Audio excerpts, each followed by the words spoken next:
Israelis look at the world? And because I'm a social historian, I'm always very interested in ethnicity and the ethnic groups in Israel. So what I'll be trying to do in the presentation of about 45, 50 minutes or so is to really look at it from a different perspective. Firstly, how do a select number of ethnic groups, subgroups of Israeli society, look at the wider world, different from what we normally say, and then to really speak about tremendous division and developments which happened in Israel.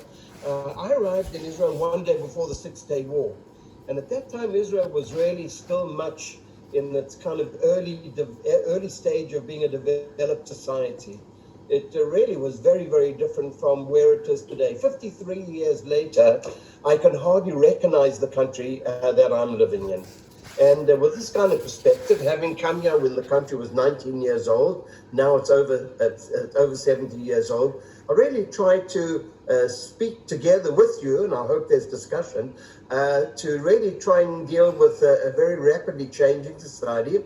And the fact that while we are concerned about how the world looks at us, and I'll deal with that as well, I really do want to say how we, over time, have begun to look at the world in a somewhat different way. Just final comment before we go into the PowerPoint. At the bottom of the slides, you'll see my email address, and it's there for a very good reason. I welcome you to write to me. We'll have time for chat. Maybe there won't be enough time, or maybe you'll have some questions that you want to deal with afterwards. So don't hesitate for a moment to write to me. Been doing a tremendous amount of Zoom sessions in the last few months, and I'm always very excited by some of the questions I receive, not only during the chat period, but afterwards as well. And I can assure you, I always respond. So looking forward to spending an interesting hour with you. So we'll just set up our PowerPoint now, and then we can start the program.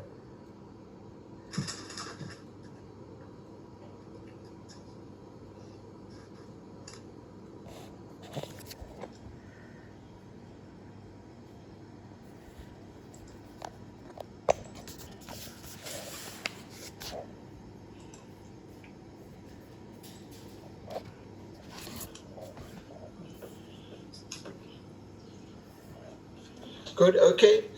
Israel and her many tribes. The many tribes idea is an interesting comment by the Israeli president, wonderful man, Ruby Rivlin, who spoke about the 4 tribes of Israel. I think there are actually a whole lot more.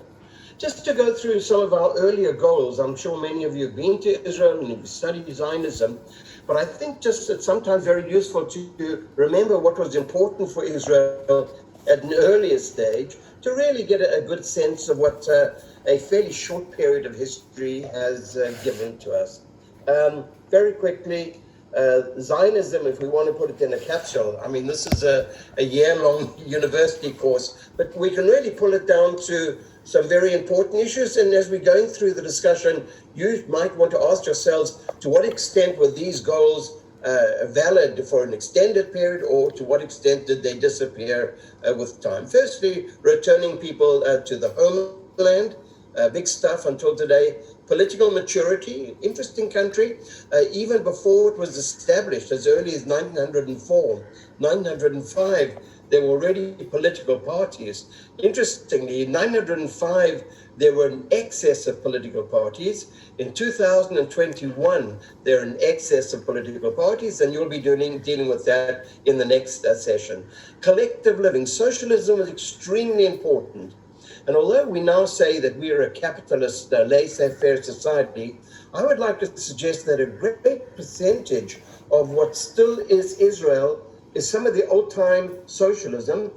When we get to a later slide and we look at the vaccination issues, it's based on the early socialism, affordable health care, which existed even before the creation of the State of Israel.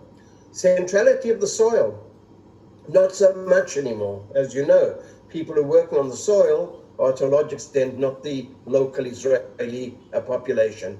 Economic dependence, We had that at the beginning. We were dependent. We wanted to be independent, so we were going from a dependence to an independence. Gender equality, we've tried hard, haven't succeeded 100%. A nationwide Hebrew culture is a remarkable story. A remarkable story. People coming from 105 different countries, different languages, taking on this Hebrew culture in the broader sense, and certainly a Jewish majority. The early stage of the statehood, when the Israelis looked out, and remember this is what I'm particularly interested in, there was a great Can you turn that off while you're and it was a difficult issue. I remember even when I arrived in 1967, many of the points here, which were true in the 50s, were true in the 60s as well. It was an inward-looking society. It was trying to understand itself. The amount of analysis which Israelis go through for such a small country, just over 9 million people, trying to work out what we really are from the inside, what it really means, is extremely important. But we realized, even at the early stage, the dependence on global and diaspora support, the famous case study, which we all talk about and I talk about when I'm lecturing to Israeli students, was for example, the 3-day visit of Golda Meir, where she managed to get a $50 million donation, which was a remarkable success. There was suspicion in terms of the outside world. And there was a suspicion, which was a strange kind of suspicion, kind of a love-hate need to be part of the outside world, something about yearning for the Western world. I remember when even in the late 60s and early 70s, whenever someone went to overseas, their friends and neighbors would be asking them to buy A, B, or C. Early 70s, you couldn't get certain products, or if you could get them, very, very expensive. And that brought about some sort of internal tension. The decision to have television here went through a massive debate within the government. And some of the main leaders really didn't want television. It wasn't for technical reasons. It was actually because television was going to bring the outside world into Israeli society. This was this moment, and it existed not for just a short period, but for quite a long period, which we find. Travel tax, just to give a personal case study, I was being sent overseas after a few years to go to short emissary positions around the world. And I remember the travel tax, which I didn't pay for, but the travel tax would often be the exact same price as an air ticket. Now, travel tax was a mechanism. It was a mechanism to deal with the lack of foreign currency, but it was also a controlling mechanism. It was hard to leave. It was easier to come into the country. It was much harder to leave. And as an early society with all the desire to be independent and not dependent, as it was the early stage, we had to receive financial assistance. To take one famous case, the German reparations agreement in 1952. The other issue, which I think was very important, is who were we? How to become an Israeli? The discussion carried on for an extended period of time. By the way, I think it's part of our security today. As a people, we don't need to constantly define what we are Israeli about. For example, in the early days, if you hadn't served in the army, how could you be an Israeli? And I found it, having served in the army, and I was in the First Lebanon War in 1982.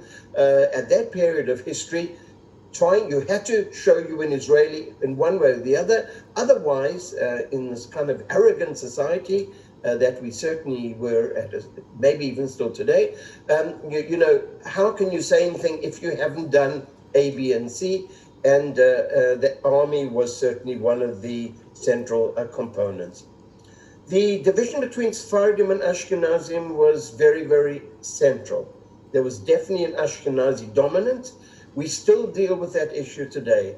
The dominance of the Ashkenazim, the people who built the state, the people who established the values and norms of the society, and newcomers found it very difficult. By the way, some people are very critical of the early leadership in this country. I think they did their absolute best in the most impossible situations. Suburbs and newcomers I've essentially mentioned. Tensions between the Jewish majority and Arab minority, big topic in itself. We realized that however much we hoped that we would really guide ourselves, we needed support. And the support of global Jewry was really an issue which we have to recognize. By the way, I just want to make a point. Speaking to army officers, I was in a field unit when I was in Lebanon, and afterwards I joined the education unit, which is an amazing experience for me because I had a chance to reach the broad Israeli society, which, not having been to school here, only at university, I really realized that this was a great learning moment in my life. And they were very much unaware of the tremendous assistance which global Jewry had actually given to the state of Israel. Many of them sort of knew the economic figures, how much money, how many dollars, but very few of them realized that basically this is a country which has been formed by the diaspora. And even if one's a second generation, all our children were born in Israel, it still remained very much a diaspora community. And it's amazing how quickly the society and somehow or other ignored those kind of components. The pictures, by the way, would indicate the different Israel. The top picture there is an earlier Israel. Quite interestingly enough, in this particular picture, it looks like people are standing in a line, which is kind of a modern phenomenon. I would say that's even today fairly rare.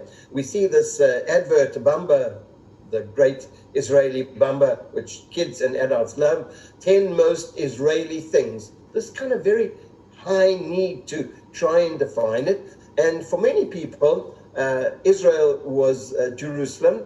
For many others, including ourselves, we lived in Jerusalem for almost 40 years. For people like ourselves who left Jerusalem, live 15 minutes away from the sea, the country that we live in is the country with a sea. So let's take some of the subgroups, some of the so-called tribes. We have many, and therefore I don't quite disagree with our president who spoke about the 4 tribes, because I think it's much more complex. Let's start with the people like yourselves, the American immigrants. The discussion of how Israel looked at American immigrants and how American immigrants felt when they came into the country was very much part of a fascinating debate between David Ben-Gurion and Jacob Blaustein, the president of the American Jewish Committee, who in a fascinating interaction, which was filled with tension, Blaustein said, very few Americans are migrating to Israel or expect to immigrate. America's home. America is the land of opportunity. We look forward to earning a good living and leading a comfortable life. By the way, when he made this comment in 1950, Israelis had no idea what a comfortable life could ever be. And so they developed a tension between Israelis who looked at the Americans who were apparently living a comfortable life and how they saw themselves. So they developed an interesting phenomenon, which in surveys on American immigrants, we find that the second comment appeared a great deal. Israelis were suspicious of American immigrants. Why were they suspicious? Because we have figures which show us there were certain years when between 40 to 60% of the Americans who had emigrated from the United States left Israel, came to Israel, left Israel. Today we have something in the region of up to 200,000 Americans. They were suspicious. It's a strange kind of ambivalence, this tension of Israelis, America and Americans. America is a country, and American Jews and American other supporters of Israel, and there are many different people from America who support Israel in one way or the other. There was an ambivalence within Israeli society on how they saw it. They wanted it, but were uncomfortable about it. Strange kind of phenomenon. Partly it was based on the early socialist period. Israel was essentially socialist in 1977, but as I mentioned earlier, that socialism carried on in one way or the other in different forms. By the way, I know the term in America is interpreted somewhat differently from how we understand the socialism. America seemed to be too relaxed. It didn't seem to have the tensions which Israelis felt uncomfortable about. What we really do find is that one of the problems in terms of the attitude towards how Israel looked at the American Jews in particular was that there was little understanding of Reform and Conservative Judaism, a point which I'm sure many people of different backgrounds would agree with as being true today. What happened to the French immigrants? The French immigrants were different. Remember, France is much closer. As far as the French immigrants were concerned, many of the French immigrants came from North Africa, living in Paris, Nice, Bordeaux, and one or two other cities. And part of their families came to Israel. So the French immigrant looked at the world somewhat differently because their extended family were living in France. And that really made it easier for French immigrants to come to this country. The figures were not so high until the last 10 years or so.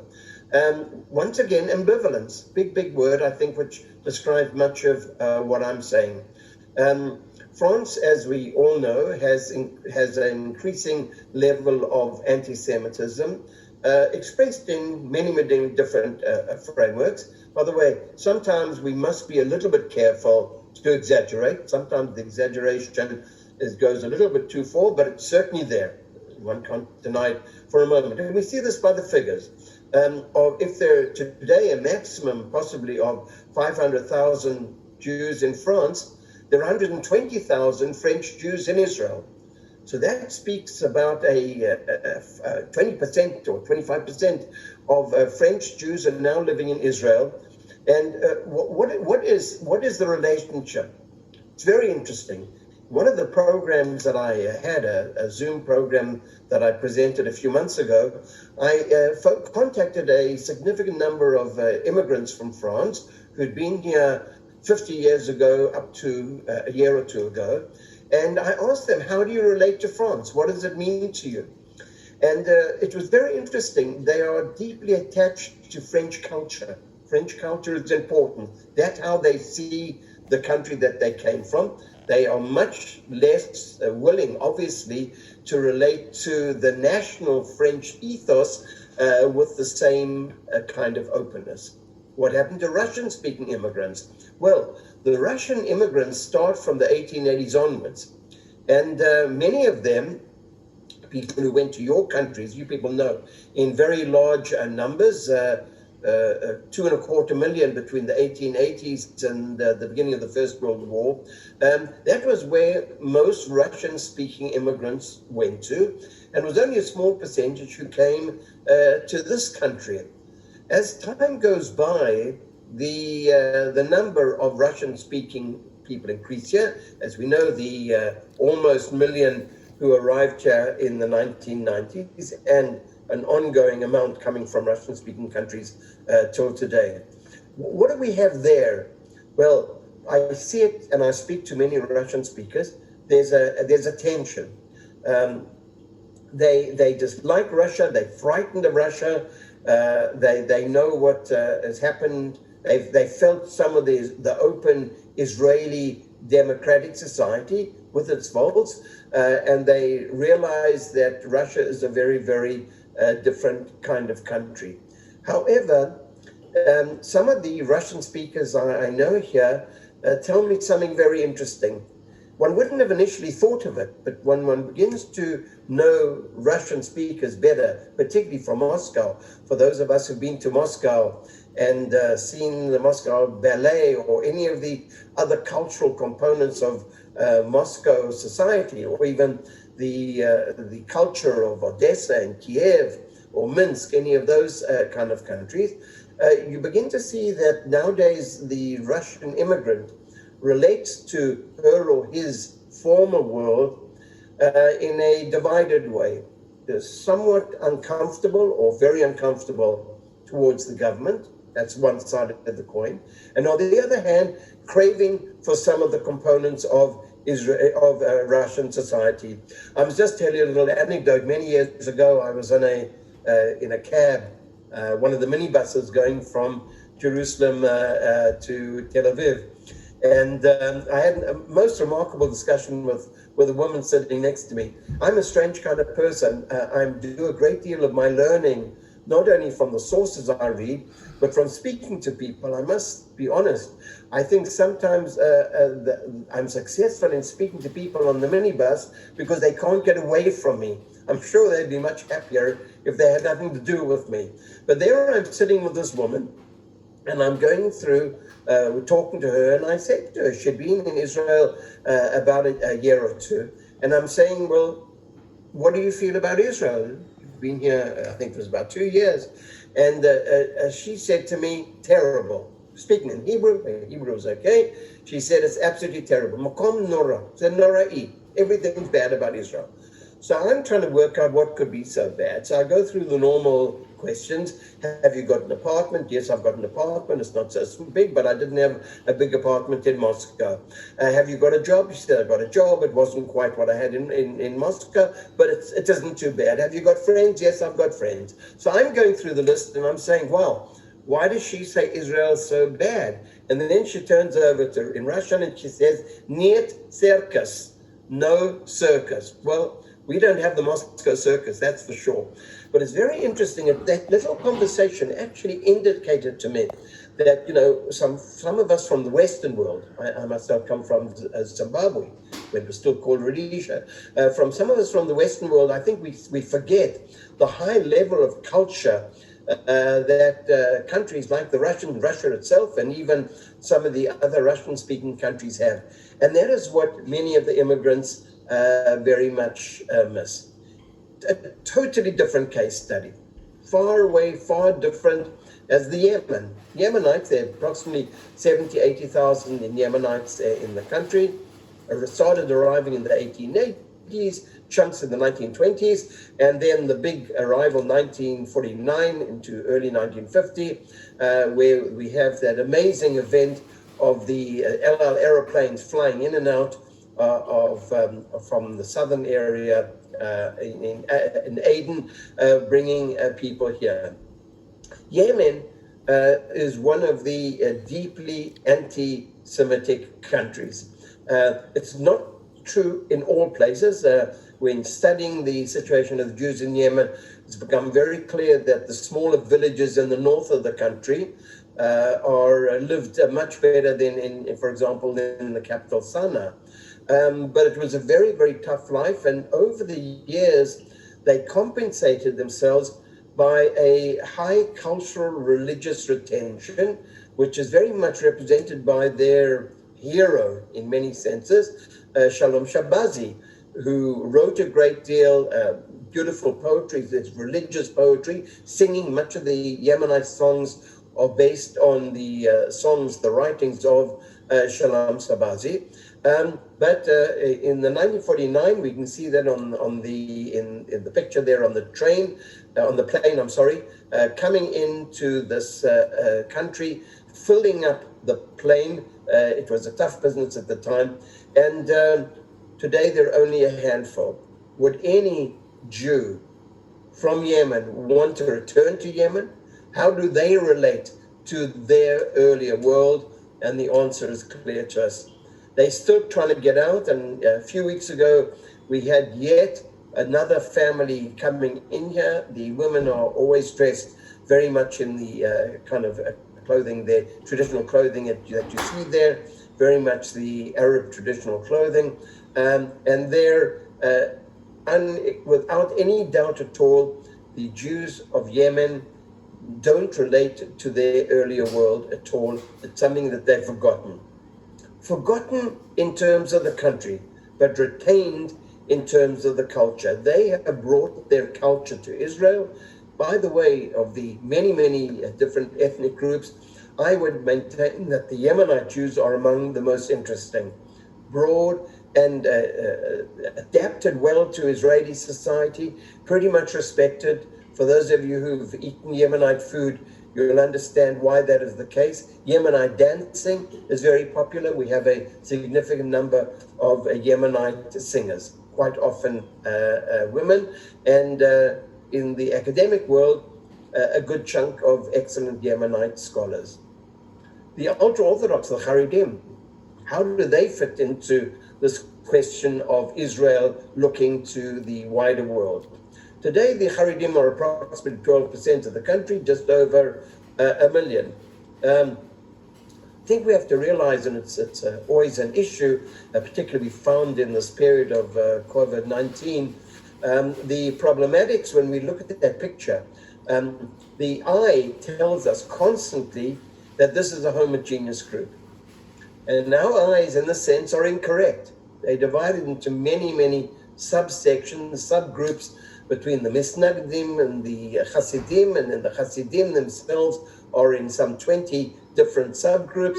There's some Hasidic groups and Misnagdim groups which are close to government, and some on the far extreme who are don't vote at all and totally reject the common idea of the Jewish state, something like the Satmar kind of people.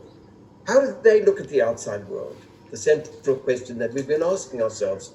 Well, they relate to the outside world, but almost totally in terms of their own subgroups. Chabad in Israel relates to a Chabad in New York, or when there's a Chabad rabbi in any other part of the world.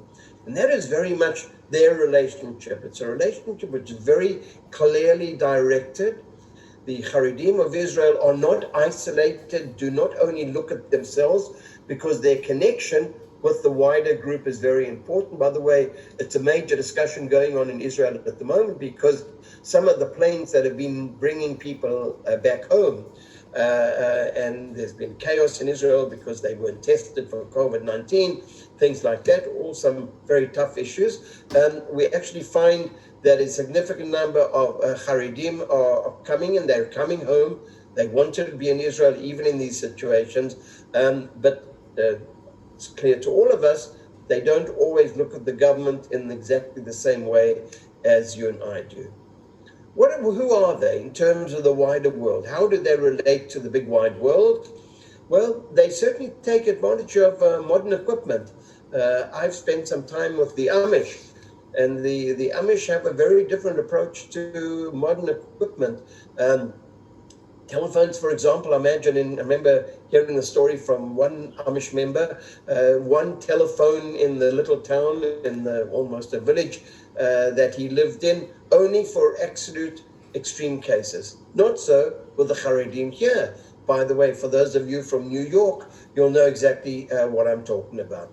But on the one hand, washing machines and that kind of equipment. On the other hand, not TV or internet, very clearly. And that is really the mechanism which they, of all the groups that I've studied over all the years in Israel, one actually sees that the direction, the line between them living in Israel and those of their group outside is the clearest and at the same time the narrowest. Israeli Arab citizens, how do they fit in? Israeli Arabs are sometimes called Israeli Palestinian Arab or citizens, 22%. 1 out of every 5 Israelis is an Arab, the overwhelming majority of them being Muslims.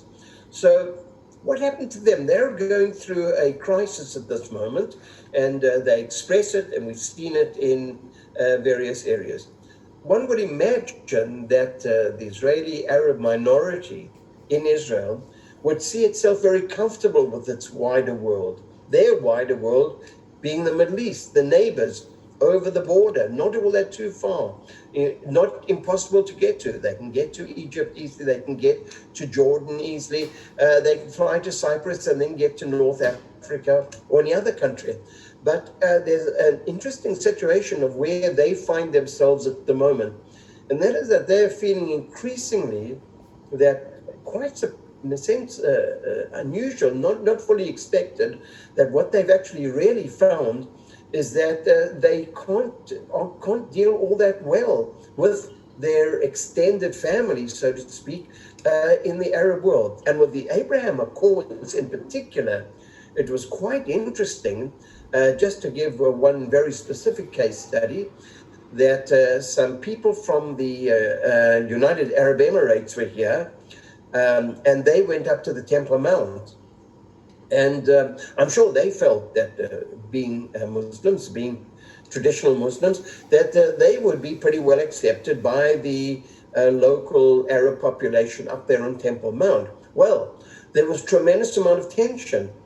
And the story goes, which I've just had to base it on newspaper reports, goes that suddenly they found themselves surrounded by people at Temple Mount who were very angry with those visitors from the United Arab Emirates, claiming that they were collaborating with the Israeli government and not really being in any way concerned with the local Arab population or with the wider Palestinian population. So they're an interesting situation, in an unexpected way, that one might, as I mentioned earlier, say that, wow, they must be part of their wider environment. What we're actually finding is something very different, the sense of isolationism. And then there are the technical aspects. Cost is not always easy. By the way, some Arab colleagues of mine have told me that when they go to certain countries, for example, in Egypt, sometimes they looked at with more suspicion than Israeli Jew going to Egypt. This Middle East that we live in, always such a multi-leveled set of complex phenomenon. They don't travel the wide world, cost, lack of familiarity in language. But even they don't travel all that much to their world, which is not so costly, and they have familiarity and the language. By the way, there we see three pictures. We see the United List, the Arab list of the central parliamentary members.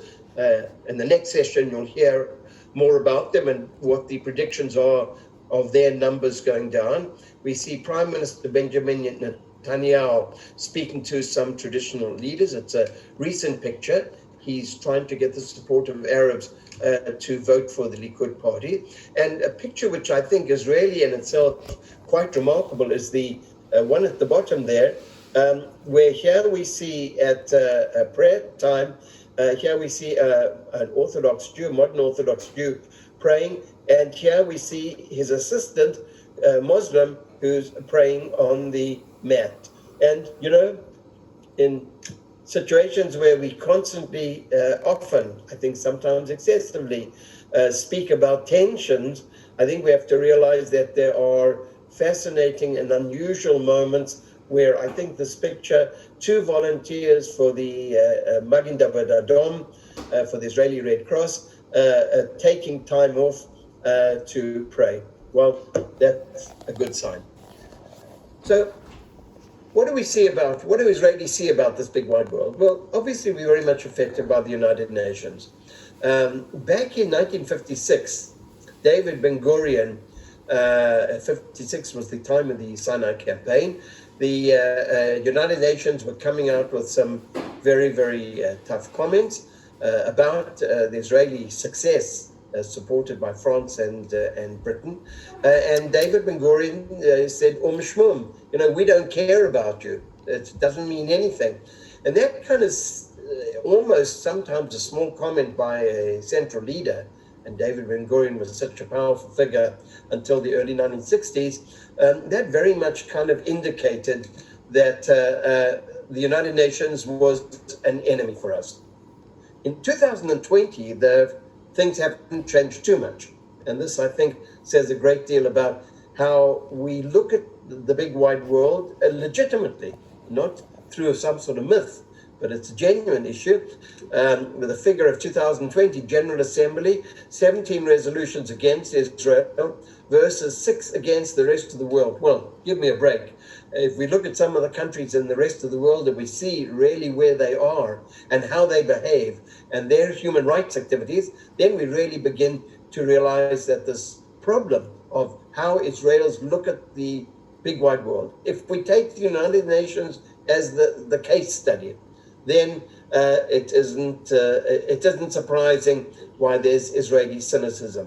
However, we know, it's another topic for another session by someone, we know that the United Nations acts as it does for many, many other reasons, and it's not always an anti-Israeli vote, but it fits into some of the other components that's important. Israel's a one-country bloc by itself, albeit with tremendous support from certain outside countries.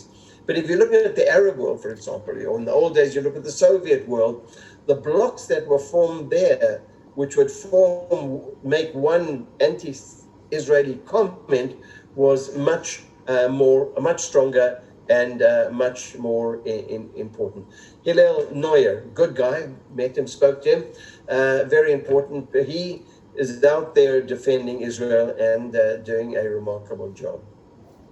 So the other world against us, not only the United Nations, Israelis are very aware of it. The BDS, the Boycott, Divest, Sanctions phenomenon, which we hear about a great deal. The Israeli government set up a ministry, part of a ministry, that this was their whole topic. What we hear about the college campuses. I've spent some years, considerable amount of years, teaching American students besides teaching in Israeli universities, and they would say that yes, they can feel it on campuses. By the way, when you look at the real figures, it's maybe not as broad as one imagines, but one feels it, and that's really, I think, what the most important kind of issue is. There were different moments. The very time that I arrived in Israel, one day before the Six-Day War, it was we went on a high, and then it goes down. By the way, with the Oslo Agreement of 1993, our global position improved and then went down again, and the ups and downs is what Israelis live with. By the way, Israelis travel a great deal, and some of them are very surprised, because if you look at the kind of world against us phenomenon, many of them come back and say, wow, we were so surprised. We'd never left Israel before, or we'd only had short visits. We traveled around the world. We found people related to us on a one-to-one kind of level, very differently from the stereotype how we thought the world really did relate to us. Let's try and look at, as we're getting towards the end, some of the global pictures. And where are we today? In the last few years, and certainly in 1977, there was a change of government. We moved from old-time Israeli-type socialism towards a more open capitalist kind of society. The changing nature of Israel's economic situation brought about a change in how we look at the outside world.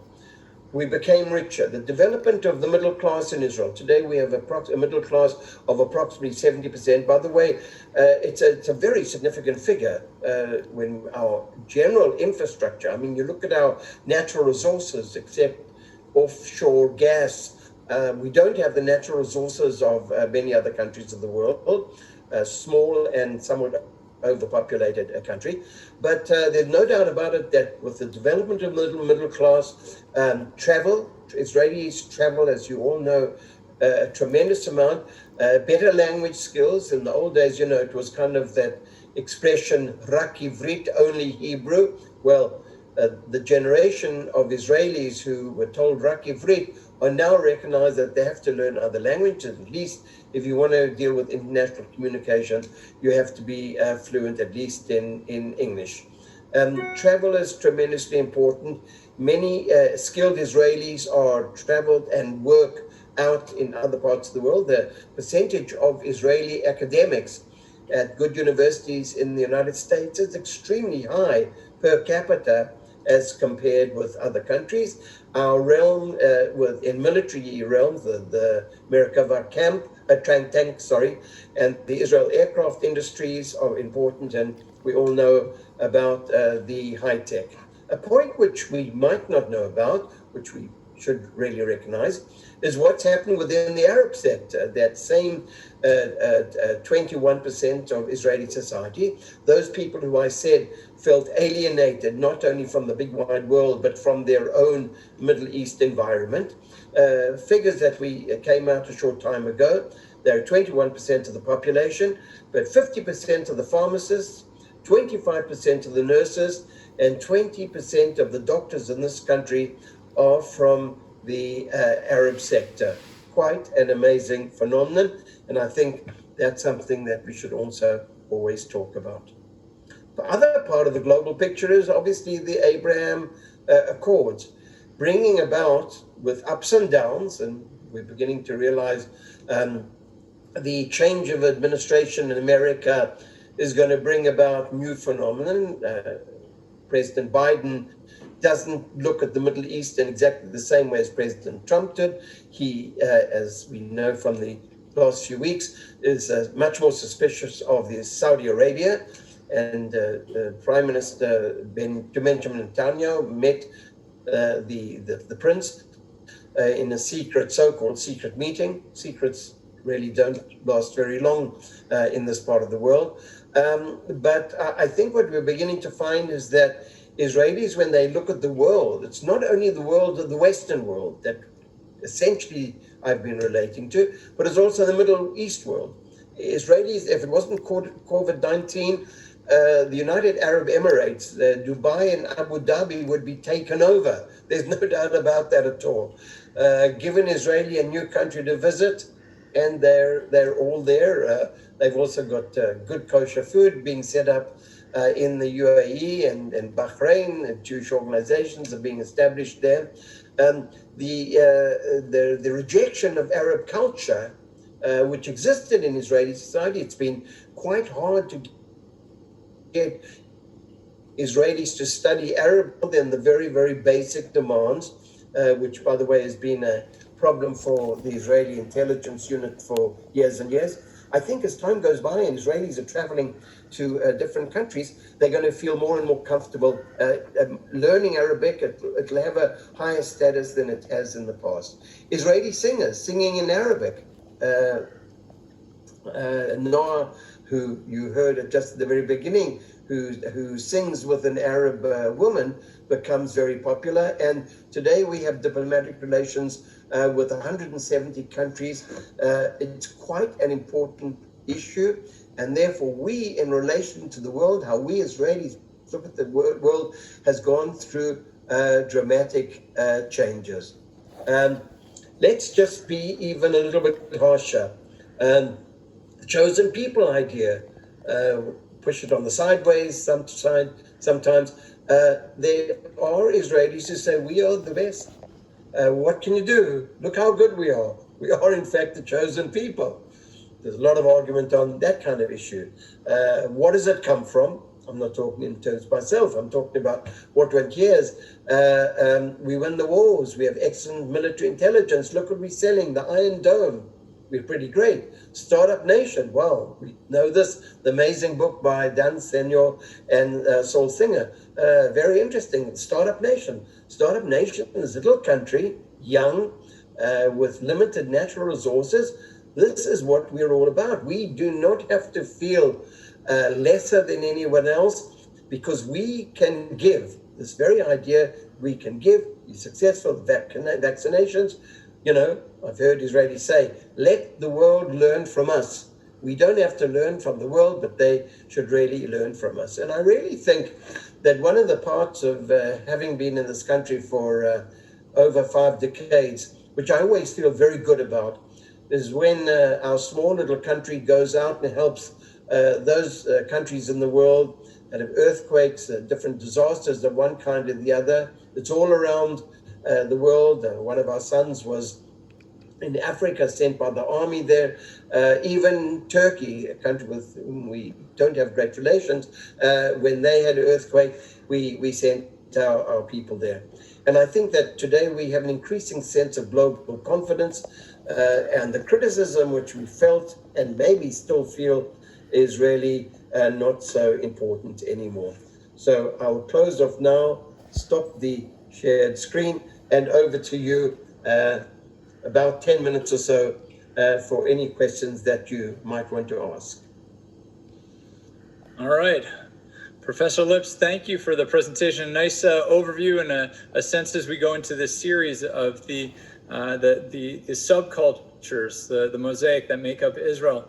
And a few things for everybody watching. Of course, I forgot to say at the beginning, number one, this program is recorded. So if you need a copy of the recording, you can email me or Rebecca in my office, rebecca@ayelet.com, and we can get you a copy of the recording. The other thing, of course, this being a webinar, is in order to participate, there is a Q&A function. So I see we've already got several questions in the Q&A, and I'll moderate that, and we'll go through those various questions. But if you do have questions for Professor Lips, now is the time to put those in there. Also, just a couple of reminders. In addition to this program, we have Professor Burke's Towering Figures series, which begins on Tuesday, March 9th. We're covering some very interesting figures this month. Angela Merkel, Mahatma Gandhi, Menachem Begin, and Martin Luther King Jr. There is an alliterative stream there. It's in March. That was completely coincidental, but I'm going with it. So encourage you, please do check that out and sign up and join us for that as well. Before I get to all of the questions, and there are more that are coming in right now, I've got a question for you, Professor Lips. When I think about particularly Israel and also the U.S.,